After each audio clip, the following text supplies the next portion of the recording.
Hey there, everybody. I'll be going through these antique shops, just looking around for anything that piques my little interest lately, which is I love coins, but I also love myself anything having to do with radiation, and certain antiques too that I don't know what it is. They pique my interest. Some Russian items, uranium glass, old uranium glazed pottery. Things like that. I love it so much. The wife also has been really into crackle glass, so we tend to look for that. One of my daughters, she loves to look for alabaster items when she's in one of these antique shops, so we all got something that we look for. And the other kid, she likes to look for anything that's chicken related, which if you go to an antique shop, you're guaranteed to find something chicken related for sure. There's chicken stuff everywhere, so she has to be a little bit more choosy on the exact item she wants. In this video, I'm actually over in Tennessee, which I had mentioned to the people over in Tennessee. I said, man, there's antique shops everywhere. And they said, yeah, you can't throw a stone without hitting several antique shops. So totally agree. They are everywhere. So we went to about, 7 or 8 antique shops while we were in the small area near Gatlinburg. And there was probably at least another 8 or so that I knew about that we weren't able to go to. So we were a little choosy there, I guess, picking about half of them. But anything that had an orange glaze to it that was pottery, I was looking at. And anything that was uranium glass, I was able to find for the most part with my black light. So 2 tools that I had with me were my Geiger counter and my black light. So those are 2 big tools to help me find this stuff. And I used a 395 black light along with a 365 too, just because the 365 helps to identify uranium by helping it glow bright. It kind of has a brighter glow to it. And then the 395 actually shows me truly if it was uranium or not, as opposed to like a manganese that may be in the glass. So technically 3 tools. And then if you want to be really technical, I brought the family with me too, which has gotten really good at identifying some of the things that I'm into. So we all help each other out. If I find crackle glass, I let the wife know. If they find any kind of uranium glass or pottery, they let me know. So it's been really fun as a family to go to these places.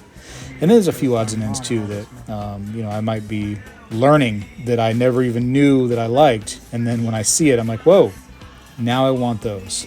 And that tends to be the story of my life when I go into an antique shop. I will say that although I do love coins, that antique shops is typically the wrong place to go coin hunting, just because they are very expensive at these antique shops. Oftentimes you'll find these shops will offer you some kind of discount in pricing, and that doesn't even cut off what is necessary to make me buy these things, because it's so inflated. It's so out of control inflated. And by the way, at the end of this video, I'm going to show you exactly what I picked up. So try to stay till the end. Or if you start getting bored looking at the shop while I'm walking around with the family, just fast forward to the end and see what I actually picked up. I got some cool pieces. And although I didn't have a time to build like a super relationship, I was kind with the people there, and I was talkative, and they were very talkative too. Tennessee, most of the people they want to communicate, it seems like a decent amount. So I was a little talkative, and they were talkative back. And you start to build this knowledge of other things that might be in that shop or in shops locally. So in this particular instance, I had talked to one of the people that worked in the shop, and he told me about some uranium pottery that was in a different shop, not even their own shop. And so I was like, hey, let me go check that out. And that advice, that information totally panned out. And oftentimes too, if you can tell somebody, hey, I really like this piece of uranium glass, do you think you have any more? They'll be like, oh yeah, just go down there to that aisle or whatever. That vendor has a bunch. Because the way oftentimes these antique shops work is that there's sections, and each section is owned by a certain person, and they rent out space, these people, in these sections of these antique shops. So although one antique shop seems like somebody's a super collector and they have all these antiques, it's actually more likely to be, 20 to 50 antique owners, and they just have sections of this shop where they put their antiques. So that's more likely the situation. But the people that work there will know, hey, vendor XYZ has a few uranium glass pieces in one of their cabinets. You should go check down there. And that information is great because there's so much to see. Oftentimes I know I'm missing things, and that's why locally, when I go antique shopping, I'll go several times. And oftentimes I'll go in one direction this time, and the next time I tell the family, hey, let's go backwards this time because we can see new things if we go backwards. And sure enough, you'll find new pieces that you didn't see going the normal, way, or what would appear to be the normal way. So it's a lot of fun. Listen, antique shopping is great. I would highly recommend having your phone as a tool too, because sometimes you will find that the prices at these antique shops are seriously inflated, and you could have just gotten that same exact piece from maybe like an eBay for a quarter of the price. And sometimes you can talk to the antique workers, and you can say, hey, listen, this piece right here, very interested in it. Can we call the owner of this stall or this shop or this section? Can we call them about this piece? Because I find it on eBay for $25, and you have it here for $100, but it's right here right now. Maybe we can work something out. And oftentimes they have the phone number of whoever owns that small little section where you found that item, and they can get them on the phone, and they can try to make some kind of little magic happen. Sometimes it works, sometimes it doesn't. In my experience, it's been more than half of the time when that phone call occurs, I can get a better deal, and we can usually make the deal work with that phone call. So don't hesitate to try to talk to the owner of that actual piece instead of just saying, hey, it's too expensive. I can't get that right now. I'm just going to walk away. If you really want that piece, try to make a little magic happen by asking the people that are working there to make that phone call. And with that being said, I'm just going to walk around this shop a little bit longer. Actually, when you're watching this video, I think it's like 4 or 5 different shops. Totally. It seems like all one shop, but it's a bunch. It's a bunch. So I'm just going to let the magic happen and just let you watch me walking around in the antique shops, looking around for little pieces that pique my interest.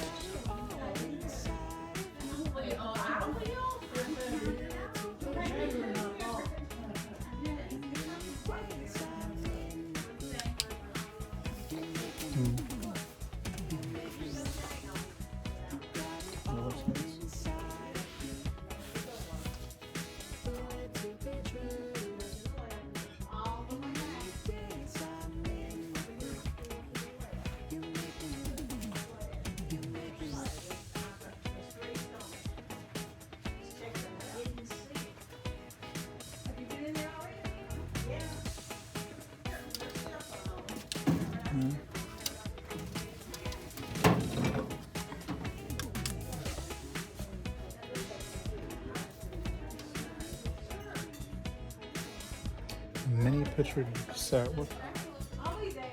Yeah, crackle.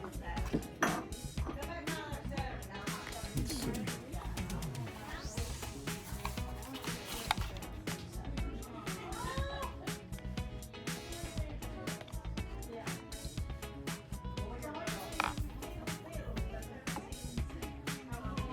This one. All right, I am back from my trip, and I have a few pieces here, as you can see. Made it without a scratch on them. I was actually kind of surprised. Prior to the trip, I said, hey, let me get a tote out. Let me get some plastic wrap and some paper and stuff, just so I can go ahead and double wrap these things as I receive them to make sure they arrived back safely. But I'm going to go explain a little bit about these pieces that I got. Some are pretty self-explanatory, but some may not be. So a lot of these pieces right here with that orangey color, they do have the uranium glaze on them. They are pottery pieces. So I love finding that stuff, man. It's just so fun going around these stores with a Geiger counter and getting hits on some of these pieces. And be honest with you, it's just as fun finding pieces that are this orange color and not getting a hit. And it's just that thrill of the hunt is just so fun to me. But When I went and got this piece right here from one of the first shops I went to, and this is one of those California pottery pieces. These are pretty cheap. You can get these on eBay for like 30, 40, 50 bucks. Not a really big expense, but it's a cool looking piece. That wooden handle helps a lot. Down inside, there is no glaze. Down, I don't know if you can see in it. Probably not. Maybe a little bit. But yeah, there's no glaze down below the point where you probably couldn't reach a brush in to glaze it. But very, very cool piece and not a lot of expense there. Does get some pretty good hits on the Geiger counter, and I can show that off here in a minute. But as I got this piece, one of the employees came up to me, said, hey, would you like me to hold that for you at the front while you're shopping for more? I was like, absolutely, because that is miserable taking that around the store trying to find more things. So I gave it to him, and he said, oh, it looks like uranium glaze. And I said, yeah, that's why I like it. And he goes, you know, there's a antique shop that way a little ways. He goes, on the upstairs floor, they have more uranium glazed pottery. And I was like, do tell. Let me go ahead and, go to that place next. So it was actually 2 days later I went to that place, and I followed his instructions. He said it was like, it looks like a barn. I went to the top floor, and I found these right here. All of these. And I was like, wow, interesting. Stangel, USA pottery. Okay. And I was like, okay. They're just sitting there in one big pile, made it really easy for me. I'm like, let me go ahead and bring the Geiger counter out. By the way, a Geiger counter got a little damage right there falling out of one of the vehicles. Not so cool. But all of it gets hit pretty significantly on the old Geiger counter. And that's why it is so fun to find. And throughout that entire store, this was one of like the only things that I could find besides regular uranium glass that had any kind of significance as far as radiation goes. So super fun to find. All of it had a hit on the Geiger counter. That was really cool to find that stuff. And they were all sitting in one big pile. So, listen to some advice from people out there that are in the area that may know, and it paid off that time. So these plates right here, these bowls were $8 each. I can't remember. A lot of these antique shops, they end up having some kind of deal, especially around the time of year that I went, around the holiday season. They have some kind of deal, a certain percent off or whatever the case may be. I can't remember if I got these for a certain percent off or what from that store. But I will say that the $8 price point that you see on a bowl, I was super happy with that, whether I got a discount or not. I honestly can't remember. So what else did I get? I got these beautiful, beautiful cups. Little damage to them. I love the look of these. Fantastic, huh? So I wouldn't want to use any of this stuff. Don't get me wrong. I'm not sitting there trying to use it. I think that could be some danger, actually, in using some of these things, especially if there's some scratches or chips, and now you're ingesting part of the radiation, which I believe is one of the big issues when it comes to radiation. Me touching them, me putting my hands on them is not an issue. It's when you start eating off of these things, scraping them or whatever with a fork, and now the radiation, the uranium has gone into your system, and it's basically beating on you from the inside. So that's where I would be more concerned. I know a lot of people have left me comments saying that, the radiation aspect has to be scary, has to worry me, blah, blah, blah. Not me, because that's not really where most of the issues occur. And in fact, you can see some of the people of the past, which have dealt in uranium, they were putting it, on their body, they were putting it in their mouths, et cetera, et cetera. And that is when they started getting the radiation poisoning. So that's my story. I mean, if you go to Chernobyl, I'm sure if you just walk around, probably not a good idea. But what really, really would hurt you is you start drinking the water. It's kind of like Mexico. Don't drink the water. I found this piece right here, which I thought was great, at a little antique shop. No, sorry, disregard that. I found it at a thrift shop, and it was just sitting there by itself.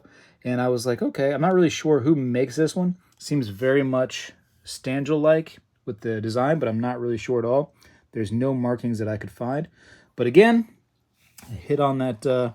I brought my Geiger counter, which I recommend you getting one if you're going to do any kind of hunting like this. And I just got it close to it, and the Geiger counter said, yep, this is what you're looking for. So happy to have this nice little piece for not too much money. I think it was like $8 at a thrift shop. I think I rounded up to help them with some kind of cause that they were involved in. So there you go. I found these right here. These Fiesta ware pieces made in the USA. Very, very pretty. I love the color of these. but they are radioactive. They have that uranium glaze on them. Little chip out of this cup right here, so found this, but again, I wouldn't want to use these because now that chip, that open area, now you're starting to ingest radiation, basically. Wouldn't want to do that. Also, as you can see, I found some really cool uranium glass, which is one of my favorite things to find. Very expensive on my trip, so I had to be very careful. This was like a $25 piece, and I believe it was 20% off. May have come with some sort of lid. They said this was some kind of sugar bowl, and you can see the two handles on this. Just a pretty thick piece, and I like the fact that it was nice and thick. And this anchor hocking bowl. Very, very pretty bowl, nice and thick. Like the way that looked right there, that design in the bottom. So that was very pretty. And I got this Northwood footed little bowl. Little, what do you call that? Little, I don't know, ridge bowl. I know that Fenton, when they came out with the Burmese, they had a very similar design that they made. They didn't have the feet on it though. So, but Northwood did a good job on this. I just thought it looked so pretty with that coloration. And they had some more pieces like this too, Northwood. But man, they were very pricey, so those had to stay there. Maybe next time. Maybe if I hit the lottery, I can grab those. I'll show you the glow on these in a second. I also got this right here, which is a very, very expensive piece. This is a Mount Washington bowl, and this is Burmese. And so this would have been like the first kind of time that Burmese was introduced. And this is a really, really, really cool piece. Very plain Jane, but I would almost call it a historic piece with the fact that, you know, Burmese basically started with Mount Washington. So anyways, let me go ahead and get some light on the subject. As you can see, it has that beautiful uranium glow. And right there again. Oh yeah. This right here, this Northwood piece, glows brilliantly. So when I have the light on, and you can see the green glow. So imagine the light off on these pieces. Fantastic. In fact, at the end of this, let's do that. Let's make that happen. I also found these. I really love these Russian lacquerware. And this is really cool. It's kind of damaged, got some issues with it, but it was cheap enough. I was like, you know what, I'm going to grab this. So really, really cool pieces. They actually spend a lot of time, the Russians did, on making these pieces. And it's like a paper mache, and then they end up lacquering the snot out of it over and over and over again for a long time, many, many layers. And it creates almost a protectiveness that is just really, really strong for this type of utensil, this bowl. And they made all these different things, made some different birds. I've seen pheasants, all kinds of stuff. And the artwork is all hand-drawn on these, and it's just absolutely beautiful. So if you ever get a chance to find some Russian lacquerware out there, grab some, because it is super, super pretty. And usually these are not very expensive. So that's one of my favorite things to find. And one thing that helps me find them too, believe it or not, is when I'm searching for uranium glass with the black light. If you put some black light onto a dark spot on the lacquerware, you can see that it has like this greenish glow that will come about it. So you can see that greenness that comes onto it.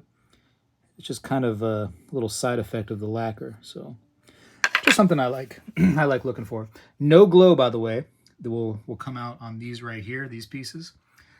The glaze from the pottery, there won't be a glow on those. So you really need the Geiger counter to find this stuff right here. But let me turn the lights out real quick and just show you these 4 pieces that I got. I'm scared. Let's go ahead and turn. Here we go. Whew, thank goodness. So you can see that beautiful, beautiful green glow on these uranium glass pieces. The Burmese, the Northwood. I'm not sure who makes this two-handled sugar bowl or cup, and then the anchor hocking bowl. Absolutely stunning. Beautiful green pieces. And listen, I hope you guys hang out with me a little bit longer. Make sure you subscribe if you haven't. I'm going to keep going to these shops, trying to find some stuff. And maybe we can educate each other, you know, by finding different things and learning from each other. Why not, right? So subscribe if you haven't. Thumbs up the video. Leave me comments. I'd love to see it all. Love to hear it all. I got to go. But listen, the people do demand uranium glass.